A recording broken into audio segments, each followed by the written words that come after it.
Muhammad could not have known these facts about human development in the 7th century because most of them were not discovered until the 20th century. This is a leech, and this is the human embryo, about 23 days. I think you have to agree that the similarity between these structures is amazing. Little was known about the staging and classification of human embryos until the 20th century. For this reason, the descriptions of the human embryo in the Qur'an cannot be based on scientific knowledge in the 7th century. The only reasonable conclusion is that these descriptions were revealed to Muhammad from God. He could not have known such details because he was an illiterate man with absolutely no scientific training. It is not surprising, then, that we re-look to our Holy Scriptures for help and enlightenment. From what stuff hath he created him? From a sperm drop. He hath created him and then moldeth him in due proportions. Surah 80, Ayah 18 and 19. Thank you very much.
Assalamu alaikum, brothers and sisters. I want to just briefly tell you, I'm sometimes asked, how come you're a Muslim? And I tell them, well, God showed me that I'm a Muslim. For the first 35 years of my life, I was a disbeliever. I knew there is no God, I didn't see any need for God, and I didn't believe in God. السلام عليكم. بدأ بتحية الإسلام وبدأ يسرد قصته في اعتناق الإسلام. لقد مر عليه 35 عاما من حياته لم يكن مسلما ولم يكن مؤمنا بالمرة. But ever since I was small, I was interested in science.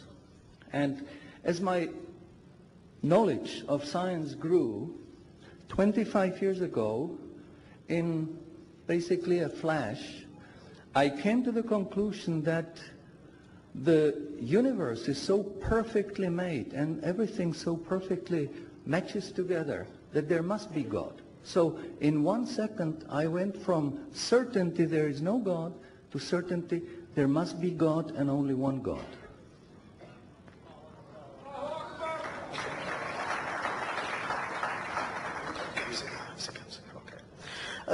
يقول أنه كان مهتما دائما بالعلم، وكان يرى إحسان الصنع في هذا العالم وكيف يسير، وكان يقول لنفسه لابد أن هناك إلها يحكم تسير هذا العالم من اهتمامه بالعلم.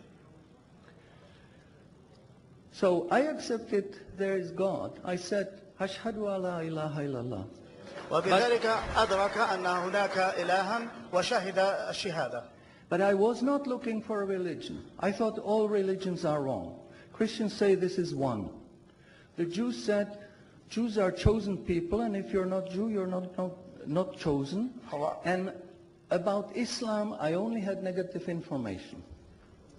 هو آمن بالله ولكنه كان يرى أن ليس هناك من دين صحيح حتى ذلك الوقت. فالمسيحية تقول هؤلاء الثلاثة واحد، واليهود يقولون هم شعب الله المختار، ولكنه أدرك أن هناك إلها، ولكنه لم يكن يعرف شيئا عن الإسلام حتى ذلك الوقت. But I didn't want to stay ignorant about religions. So I said, okay, I read Bible. And I saw in the Bible there are places which you know come from God. You feel it in your heart. But you see there are places which come from man. Because this page says something that is opposite to the thing that was said a few pages ago. So I knew that Bible was written by man many years after the prophets. قرر أن يتعلم عن الأديان وبدأ بقراءة الإنجيل، ولكنه وجد في الإنجيل شيئا يلامس قلبه، فأدرك أن هذا من عند الله، من كلام الله الصحيح، والصفحة الأخرى من الإنجيل تناقض ما قالته الصفحة الأولى، فأدرك أن هناك الكثير من الكتابات كتبت بعد سنوات وأعوام طوال من الرسل. And I bought a Qur'an, English translation of the Qur'an, and when I started reading it with the same idea that just like Bible, it was written by man, only in this case we know the name of the man, Muhammad. ولكنه بدأ يقرأ القرآن وكان ظانا أنه يقرأ كما قرأ الإنجيل أو الأناجيل من قبل، ظنا منه أنه سيجد به بعض الأجزاء من عند الله وبعضها الآخر كتبها إنسان ما عرف اسمه محمد. And then when I was maybe about 1/3 in Qur'an, I remember telling my wife, you know, this Muhammad, he must have been a very smart, very intelligent man, because this book is very clear, very logical, very easy to follow, and there are no contradictions. في ذات المرات كان يقرأ وقال لزوجته لابد أن محمدا كان ذكيا للغاية، فهذا الكتاب الذي جاء به سهل تماما ومنطقي في تسلسله وترتيبه، ولا يجد الإنسان أي صعوبة في التعامل معه. But then as I read later, I suddenly saw a scientific fact which I knew was only discovered in the 20th century. ولكنه أثناء قراءته لفت نظره آية تتكلم عن حاجة علمية، شيء علمي عفوا، لم يكتشف إلا في هذا القرن العشرين. So immediately I saw that Muhammad is not the author of the Quran. That Muhammad is a messenger sent by God to give the Quran to mankind. وهنا أدرك أن محمدا ليس هو كاتب هذا النص، ولكنه رسول أرسله له بهذا الكتاب للناس. So I saw, mashallah, Muhammad Rasulullah. قال أشهد أن لا إله إلا الله محمد رسول أشهد أن محمدا رسول الله. So I said, mashallah, I'm a Muslim. ثم قال ما شاء الله أنا مسلم، أصبح مسلما بتلاوته للشهادة. And people asked me, well, how did you react? You said you heard bad things about Muslims, you didn't know anything about Islam. How did you react? Did you want to be Muslim? هناك من سأل كيف أسلمت؟ أنك تعرف أشياء سيئة عن المسلمين ولم تكن تعرف كثيرا عن دينهم، فكيف أسلمت؟ ماذا حدث؟ So, mashallah, that was the greatest blessing on my wife, of my life. I have wonderful family, I have wonderful children, wife, everything, but the greatest blessing was that God showed me his guidance. And when I pray, I make dua, God, please let me die as a believer. Let me never disbelieve again.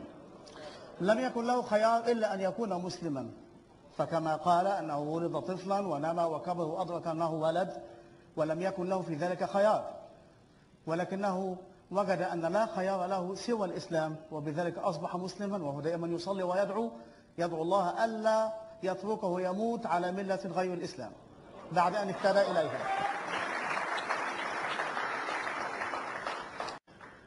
In closing, I would like to thank the organizers for making this conference possible. في الختام يريد أن يشكر القائمين على تنظيم هذا المؤتمر بأن خرج على هذا المستوى على هذا I النحو. think conferences like this are extremely useful. وهذه المؤتمرات أعتقد أنها مفيدة ومجدية للغاية. But I would like to appeal to the organizers that they do not make these conferences only in the Middle East. I think conferences like this should be made in London, in Frankfurt, in Paris. ولكن I would like to thank you for your attention. Shukran jazilan and salamun alaikum. شكرا على